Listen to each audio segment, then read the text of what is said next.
We're all about the Archers. I'm Philippa and I'm joined by Quentin because today we have not one, but we have two glorious actors from the Archers. We have Ben Norris and Madeleine Leslay.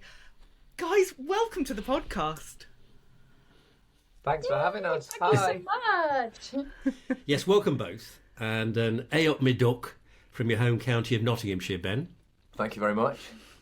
Now, you two haven't been an item for quite a while now in the Archers, have you? But you are back together on stage in a play called A Leap in the Dark, all about the BBC's first ever radio play, which is rather appropriate, I think, for Ben and Chelsea. Do tell us more. Yeah, so we're at the New Vic in Stoke, well, in Newcastle under Lyme, technically, and yeah, we're doing this kind of comedy caper about the first ever BBC radio drama, which, as you say, was 100 years ago, almost to the month, and the exact anniversary happened while we were in rehearsals, which was lovely. Oh, lovely. And it's very, very based on the real story, but with some liberties taken for, the purposes of amusement and entertainment. It's all a lot more last minute and slapdash in our version than it probably was in real life. But it's really, really fun and funny and bizarre and chaotic, but also really big-hearted. And what's lovely to do it, and especially to do it with Maddie, is that it's also a love letter to radio, really, and also to theatre, and it really embraces the joys and the peculiarities of those two mediums. And yeah, we're having lots of fun. It's so much fun. And the great thing about this theatre as well is that it's in the round. So wow. You can't hide anything. And the audience can see everything from all sides, which is obviously very different from radio, where you can't see anything, it's all in your mind. Yes. So So it's all about, isn't it, the birth of radio plays? It's the celebration of the first ever radio play. Is that right? And if I've read it correctly, is it the wireless, as you called them in those days, manufacturers were saying, look, what you're putting out is really boring. Why should we continue to make these radios? Give us something more interesting. Is that the premise of it, Maddie? But pretty much. It's that sort of. There's a character called Lady Hartley in the play, and I play her daughter. It's basically just like it. They're not selling because there's not really. Am I right in saying this? Yeah. They're just not playing things that appeal to lots of people, and not very many people could have wirelesses in their homes because they were very expensive, and so they wanted something that people would really sort of want to listen to. Although there's a kind of like a Machiavellian version of it in our play where she's trying to catch them out and she wants the play to kind of do really badly, and in fact actually it does really well, and then hence why now we have lots. But yes. Yeah, she wants the play to fail because she wants the BBC to lose their monopoly so that we can have a million different stations all blasting out all manner of things like they did in America, and she wants there to be a sort of commercial free-for-all. But adverts and things. But then when she hears the play, without wanting to give too much away, her mind is changed. Yes, so it's really good. It's really interesting, obviously, to think now, with the ubiquity of radio and how there's at least one in every house, if not one in every room of every house, and to think that it was not ever so is it's really interesting. So guys, there are tickets still available, I believe, and you run until the 2nd of March, so people could still book to come and see you. We'll put a link in the show notes, but there are still some seats available, I believe. That's right. Yeah, 2 weeks left from speaking today, so I don't know when this will go out, but yeah, we finish on the 2nd. Fantastic. So go. I'm interested in the carryover from the Archers to your stage play. I mean, have you been able to carry over your acting experience from the Archers into this stage play about a radio play? It's really interesting. There's one central scene in the second act which the whole play kind of leads towards and then away from, which is them actually recording the first ever radio drama. And we spent a lot of time talking about how much they would have known or not known about microphone technique. Is it funnier for them to be entirely incompetent and ill-versed at this thing, or what have they inherited from the few people who at that time were working with microphones? newsreaders and that kind of thing. So things like turning away from the mic to turn the pages, which obviously we do in the Archers still, but doing it in a very kind of rudimentary and exaggerated way, making sound effects with whatever they had available, and that's a huge part of that scene. And what I think is delightful about it is the ways we've found one of the characters is kind of employed at the last minute to do sound effects. It's entirely not her department. She's a cleaner at the BBC. She doesn't know what's going on. She has to just make do with what she and that's part of, I think, the joy of it. So in a way, it's been a lot about undoing all the things that the Archers has taught me about radio and embracing complete ignorance. Yeah, coming at it from as if you've never done it before. Yeah. So it's like reverse learning for you two. Yes. Yeah. I understand Mrs. Baines, who you referred to, has to improvise using potatoes and kippers. Is that right? Yeah, we sort of came up with this rule. Well, we thought, wouldn't it be funny if we limited the sound effects to only what she happened to have on her? And she's just been, to do her weekly grocery shop. So she's got a bag of veg, she's got a kipper in some newspaper, and that's about it. And she has to make do. And it's really fun to sort of restrict yourself like that. And also, we're trying to, as Maddie said, the theatre's in the round, so we're trying to do a radio play where we all have to gather around a microphone, but in a way that doesn't exclude 60% of the room. Yeah. So finding reasons to move position that aren't too contrived. It's been a really interesting technical challenge as well. Yeah, I'm not actually in that big radio scene, but I have watched it, and it is worth coming to the show alone for that one scene. It's very good. I like this in the publicity for your production. The notes ask, will the actors be able to hold the listener's attention with only their voices? And how will audiences know what on earth is going on? And it struck me, this is what we listeners wonder every time we switch on the Archers. Do we? Right. 13 minutes later, miraculously, most of the time we do. Yes. Not always, yes. Well, talking of the Archers, which we need to discuss, so some of our listeners have been... Yes, we do. Some of our listeners have literally listened from the first episode of the Archers, and some of them have just started listening within the last few weeks to the Archers and don't know as much about the characters. So can we start? Can you, for those new listeners... And I'm interested in what your perspectives on this are. Can you give us a bit of a summary of your characters? Am I going first? After you. So I play Chelsea Horrobin. She is 19 now.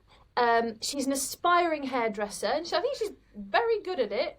I think she will go places. Hopefully still in Ambridge, though. Set up a salon.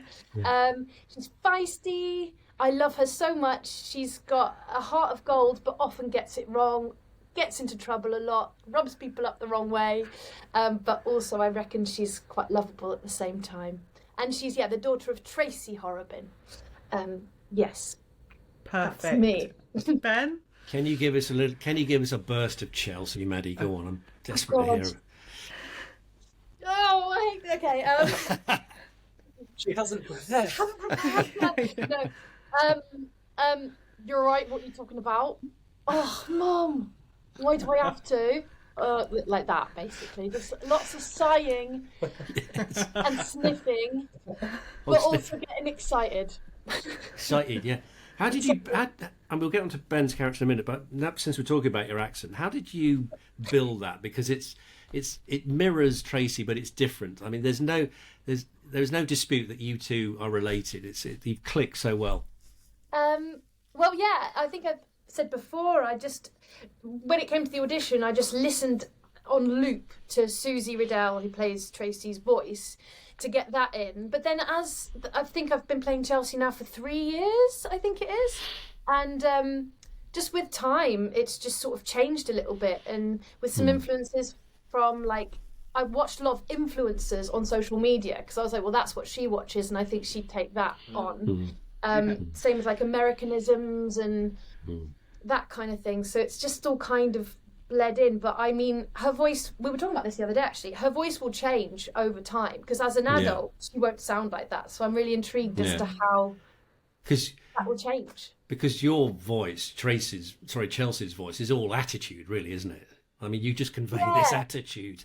It's very bouncy and bubbly and lots of attitude. But also, I found when we did the storyline where she got pregnant, also can be very childish and quite vulnerable as well. So it's good. She did change, yes.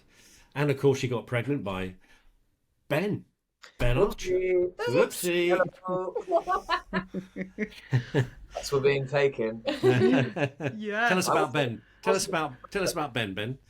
So Ben is the youngest son of David and Ruth of Brookfield, and he was briefly at uni doing sort of politics and history, and then dropped out and started doing a nursing course. And then while he was doing that nursing course, he and his partner went on a break, and during that break, these two had a little situation in the woods, and Chelsea fell pregnant and decided relatively late on to get a termination, which she dealt with very well, and Ben, I don't want to say dealt with badly, dealt with differently.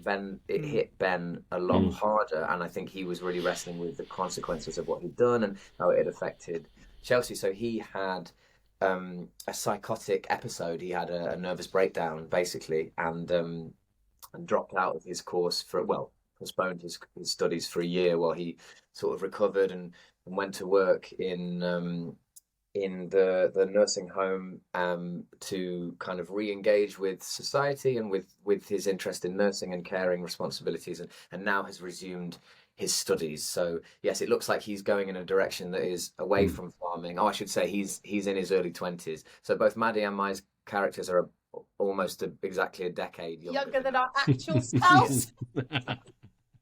Which is good because you get to relive the ritual humiliations of adolescence. That's nice. But we should say Ben's changed his studies to nursing now, hasn't he? So yes. So when he returns. And you got to care for a certain Jasper Carrot, otherwise known as Sykesy, didn't you? Yeah, which was a tremendous thrill to meet and work with Jasper, who is every bit as bubbly and as funny and as warm and charming as you would hope and expect he would be from what you see of him in the public eye. Despite his character being a cantankerous old, I don't know if I'm allowed to swear, but so and stuff. But yeah, we had a lot of fun together. He's very generous, and what was interesting is he hadn't done a great deal of radio drama, and so he was very humble in terms of asking others in the cast for their advice and support in terms of technical things, even though you're working with a kind of titan of show business. So that was really lovely. He's just very real, genuine. And he's a big Archers fan, isn't he? Have I got that right? And his daughter was in the show years ago. Yes. So he has a long connection with Ambridge, which is really nice. Yes. Do you think the whole agriculture idea was framed on the basis that we got Jasper in, and ultimately we got a? What do you think? Do you think Jasper came first or agriculture came first? Which way round was it? I don't know. They're very shrewd, the producers, aren't they? Yes. And so Did Jacob? He was Jacob's he idea, did. yeah. Yes. Absolutely wiped the floor. Yeah. Yes. He was the funniest. He was the funniest guy. Yeah. Which is brilliant. I love that. Yeah, I think they're really good at finding. Obviously, so much of the story building happens over years and years and such long-term planning, but they're also quite good at being reactive to events in the world or to things that happen with casting, and it can be really ingenious. And so I wouldn't be surprised if it was an idea that followed Jasper's casting, but I might be wrong. Ben, you mentioned the scenes of difficulties that Ben Archer went through, and I have to say those were extraordinary, and I thank you for how you played them, because they moved us all so much and meant a lot. So thank you so much for that. And I'm interested in, that means a lot to me. well, they really did. But I'm interested in memorable scenes, because it might not be those very climatic, dramatic moments. They might be the more mundane moments. But for both of you, what are your sort of memorable flashbacks that come to mind when you think about your characters? Gosh. Putting you on the spot. Something I think, if you need a minute to think, one immediately comes to me that is just, it's not necessarily a specific scene, but it's more specific kind of like set of scenes or environ. And that is just how much joy I got working with Paddy Green as my grandma, Jill Archer, and how, you know, we were talking about the characters being younger than us and how that means we get to relive certain bits of our past. But in a way, it meant I also, you know, my own gran had dementia and was, you know, sort of fading quite quickly when I was Ben's age. But when I remember her at her sparkiest, I feel very lucky to have had those times, but I didn't have as many of them as I would have liked. And so perhaps this is going to sound incredibly sentimental, but I feel like I have a second family in the show, and I feel like in Paddy I have a sort of second grandma, or a third grandma, because obviously I did have two grandmas.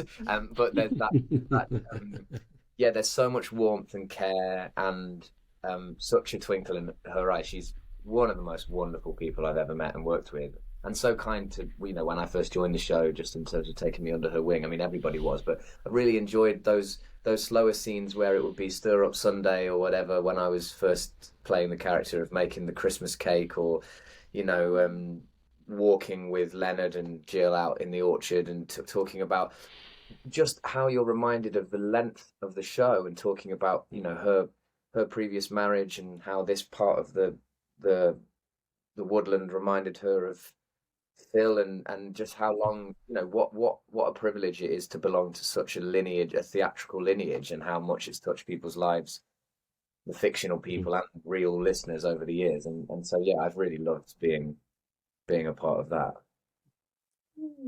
That was lovely. That's so nice. Oh, that is lovely. Maddie, what about you? Yeah.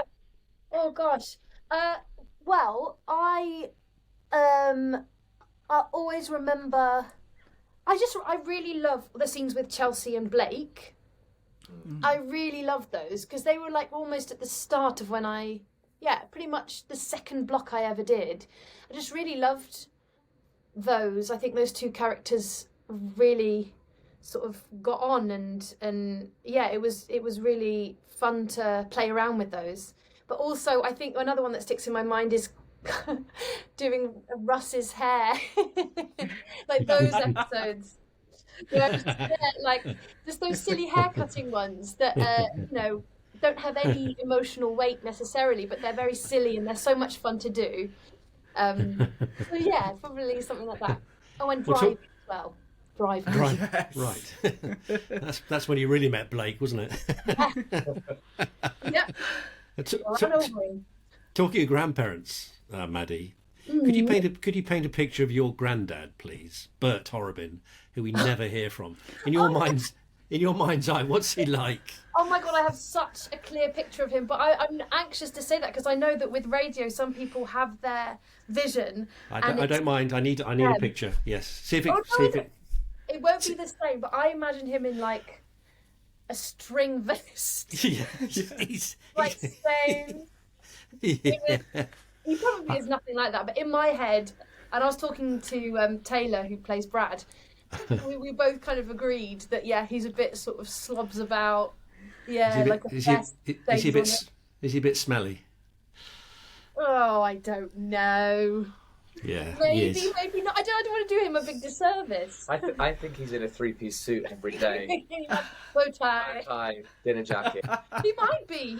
He wears Tom Ford cologne. I think he ought to be. Yeah. Wait, he loved the fashion show though, Maddie, didn't he? He did a great job in the Couldn't get him off. No, the audience loved him. Yeah, sold loads of clothes. That was fun as well. Yeah, well, I'm glad you mentioned the string vest because that was sort of in my head as well. So yeah. Apologies to anyone that disagrees. What about you, Philippa? How do you imagine Bert? Yes, possibly a bit like Jim Royal from the Royal Family. I don't know. I can imagine. Yes. With a little hint of Rabsy Nesbitt. Yeah. No, we don't want any spoilers, but I am interested in what you both hope for your characters in the future. Ben, I do hope that Ben Archer's not having to run the bed and breakfast again. And Maddie, I hope Chelsea has a hairdresser at the charging station. But that's just me. What do you both hope for your characters?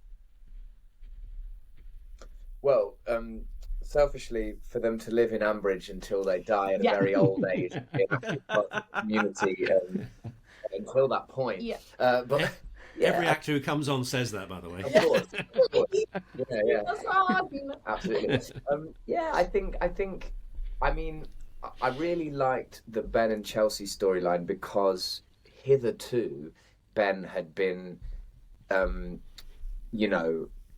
whiter than white in terms of his sort of, he was everyone's sort of like favourite inoffensive son of Ambridge. And I think, not that he did anything wrong necessarily, but it was nice to have a storyline that complicated him and made him more human and vulnerable and a bit flawed. And so I suppose, I hope that I hope his mental health. If I'm talking about him as what I hope for him in terms of his well-being, as if he were real, I would hope for him to to be psychologically well and to be able to nurse in whatever capacity he decides he wants to do that in Ambridge and to be an active part of that. But I suppose for me, it's always good to have some of the meatier theatrical storylines to get your teeth stuck into.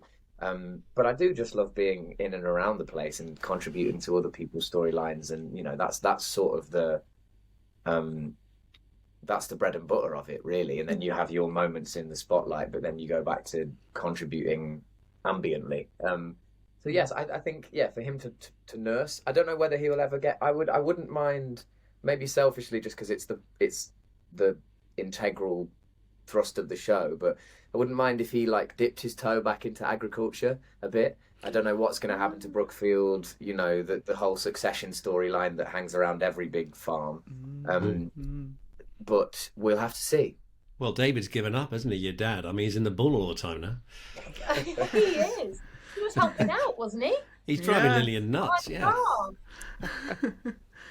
Maddie, what about... I'd also love for him to have a family, and for that, for there to be that continuation of, because just that sense of being in the show for so long, and the ways that you go from being if you look at, say, the Grundys, who were the kind of young ruffians, and now they're the middle-aged dads of the show, and then I really just love that kind of the pace of life itself. It's gorgeous. So I would love for him to not necessarily anytime soon, but whenever it is right for the story, to move through those life stages basically, and for us to get to see that happen with him, or to hear that happen with him.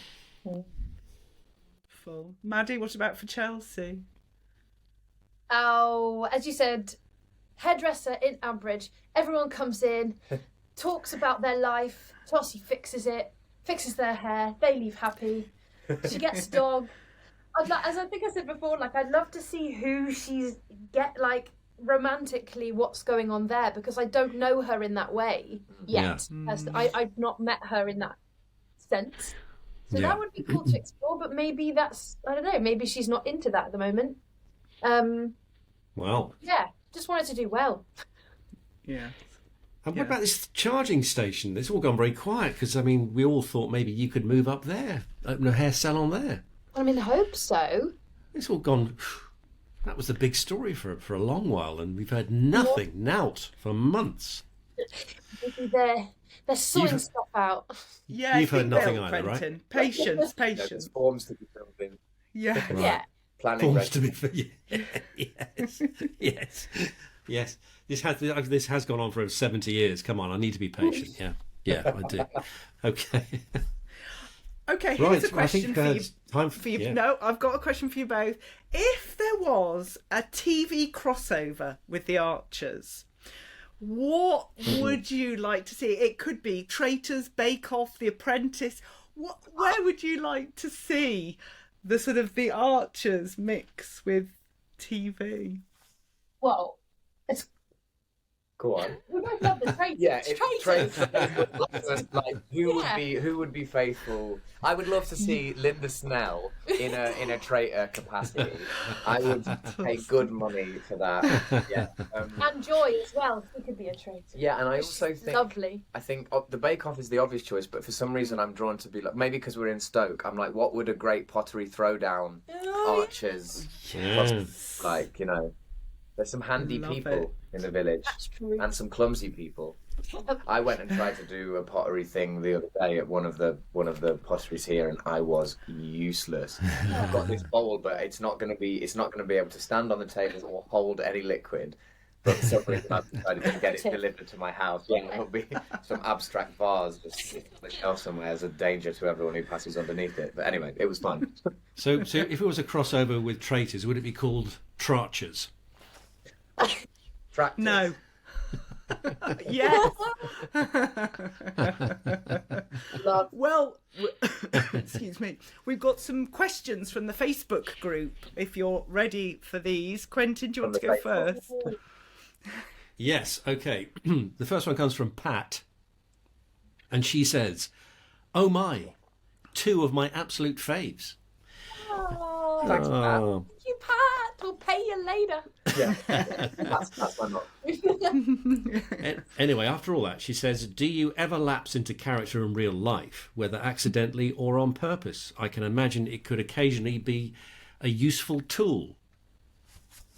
Ooh. Yeah, I guess if I'm ever needing to appear incredibly wholesome and angelic, yeah, maybe. But I think, generally speaking, I'm far too chaotic and debauched to ever. Ben Archer.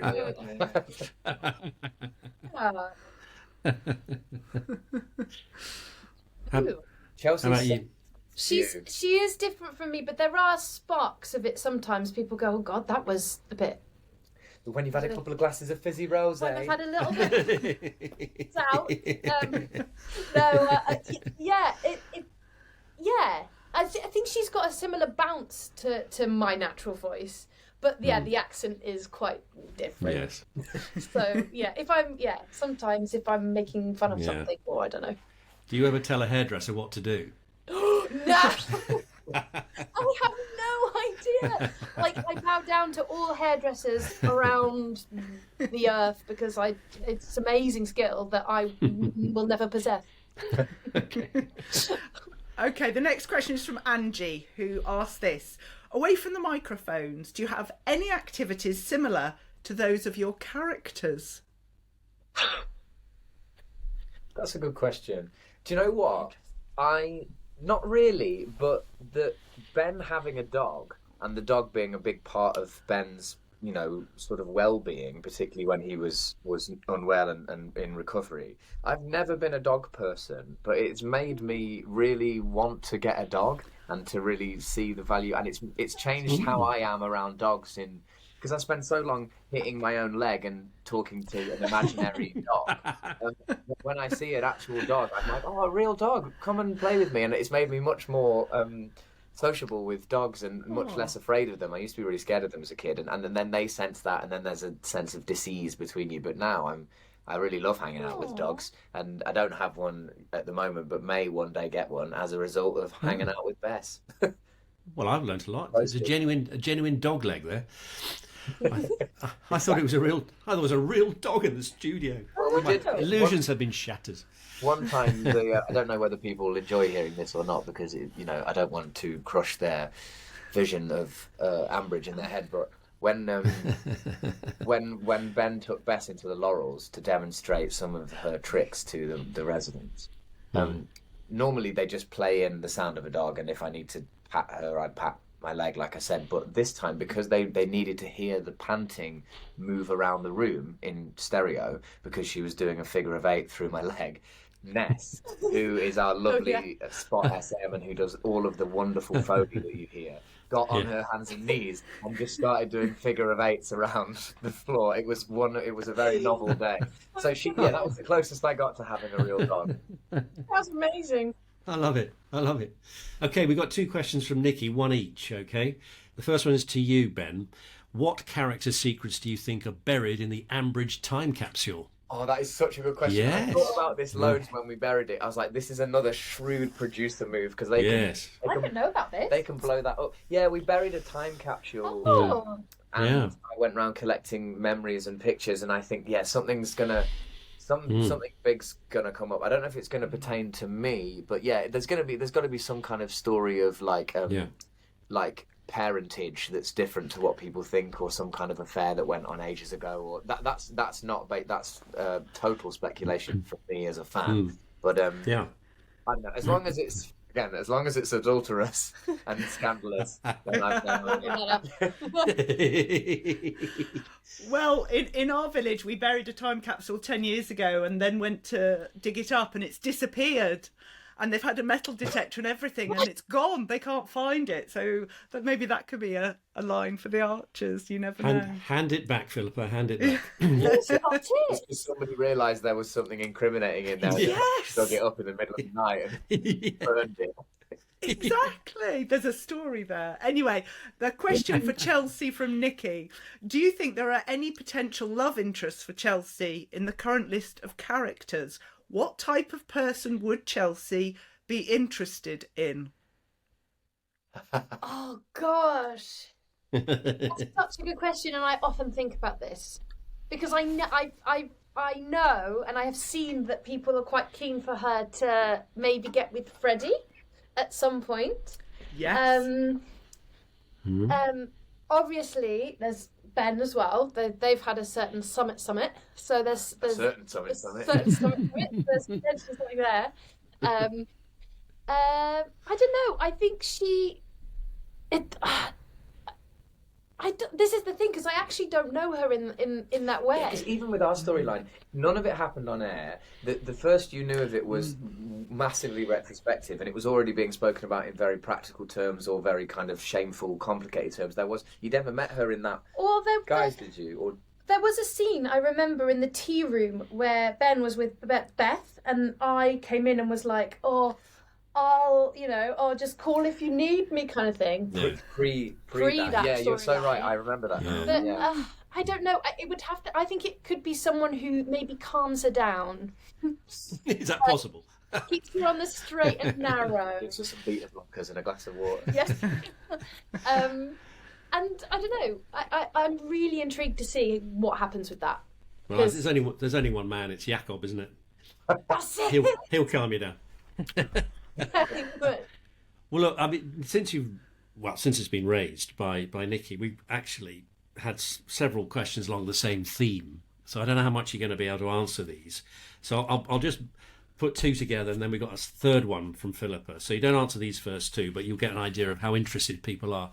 So we got the first one from Dawn. Having shared such an emotional experience, do you think Ben and Chelsea have enough in common to ever form a serious romantic relationship? And then Barry chimed in. Ultimately, do you think Chelsea and Ben will get together? I thought prior to Ben's breakdown they had good vibes, and we know what that led to. So Philippa, you got another one. And then last week we were talking to John Telfer, who of course plays the Reverend Alan Franks, and his question for you was, is there any hope for a relationship for you both?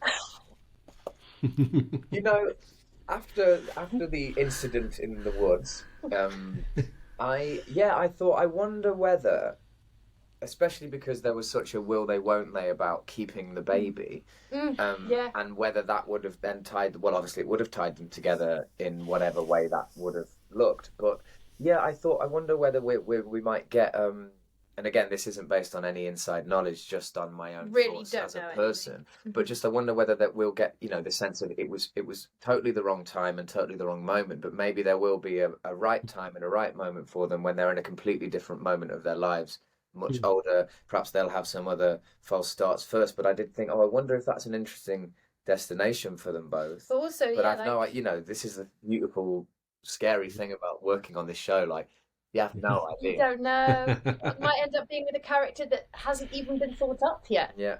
You might end up in Hungary. It would be cool to have like an Archer Horrobin alliance would be pretty wicked. I'd be pro it. Only I love working with Maddie, and even though we had that big story, we still didn't do that many scenes together because it was mostly us privately freaking out about it with our own families and that kind of thing. So yeah, I would love to it would be very fun. So let's see what the gods, by which we mean the scriptwriters, throw our way. But, let's hope so. Yes. Yeah. Well, we've you taken can see the a lot... listeners are angling for it. Yes, so yeah. We've taken up a lot of your time, but I've just got one final quick question, which you are probably expecting. But I know you're busy doing your park runs and being healthy. But biscuits, we have to talk biscuits. What's your favourite biscuit, and would it be the same for your character? Do you think?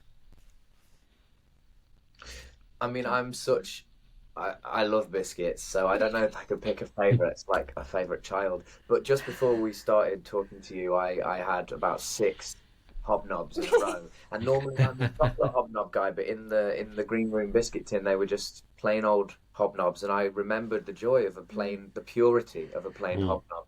So right now I'm going to go for that, but just because that's the last thing I ate. And I don't know about Ben. I feel like it'd be like what's a more wholesome, like a malted milk. Yeah. Like what's the most inoffensive biscuit? Well, Ben, you're in vaulted company because Charles chose a hobnob as well, but we think he chose it for rude reasons rather than for actual nourishment. Wasn't he? The random, He did. Maddie, what about you and Chelsea?